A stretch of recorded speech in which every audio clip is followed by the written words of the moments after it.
Ungcono umuntu enilwa naye nibanga ukuthi usethe akasakuthandi kunokuthi umuntu athi akasakuthandi kade useqale ngokufebela. Anginibingelele egameni likaJesu. Vuka sikhuleke on YouTube, Siphe Sihle Mpembe on Facebook. Ngicela ningilandele bafowethu. Ake ngikhulume nabantu abashadile namhlanje. Mawukuthi ushadile noma uyakholwa noma ukholwa, ake sikhulume ngalento.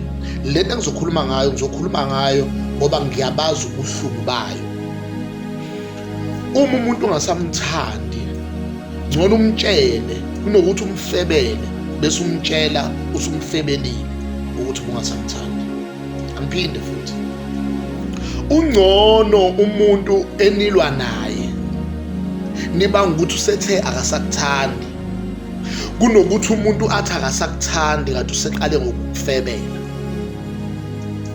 Uma umuntu ungasamthandi usungasamthandi, kodwa ukufebe kusho ukuthi kahle kahle wena ufuna ukuyogcwalisa kwezinye indawo bese uphinda ubuye lana ngoba uyazi ukuthi la kune comfort zone.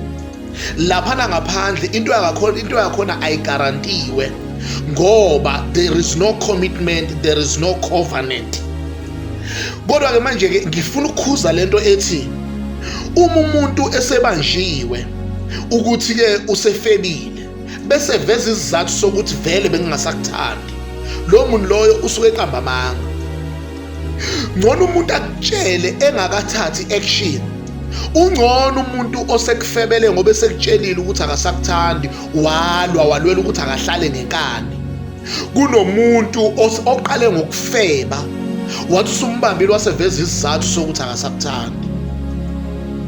Ibhlungu into yomuntu okufebelile ngoba iza nemibuzo eminingi ethi, was I not enough yini le wrong esengiyenzile kuwe?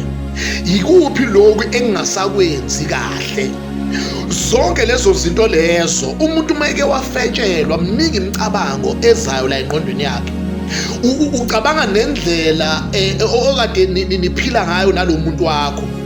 Ucabanga i-betrayal ukuthi lo muntu lona isikhathi eside kangaka ngihleli naye wasengenza into ebuhlungu kanjena. Ubuhlungu bakhona budlula ubuhlungu bokulahlekelwa imali. Ubuhlungu bakhona budlula ubuhlungu ngisho nobokushonelwa.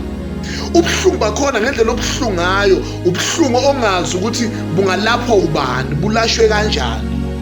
Kodwa manje ke into ithi wena ongasamfuni lo ongasamfuni, musu ukhanda ihawu lokuthi uhambe uyofeba kuqala bese ihawu lakho kube ukuthi bungasamthandi. Bungasamthandi kanjani usahlala naye? Ngoba umuntu ongasamthandi uyamtshela ukuthi angisakuthandi bese uyaqhela kuye bese uyahamba uyokwenza izinto zakho.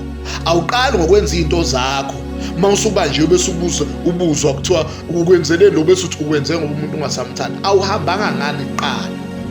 Ibhlungu into yokucabanga ukuthi umuntu njengoba uhleli naye usakuthanda, kanti usakuthanda yena kodwa usekuhlanganise nabanye abantu, and isizathu sokuhlanganisa nabanye abantu mawumbuza uthi bengasakuthandi, phuma kuye bese uyahamba uyokwenza izinto zakho.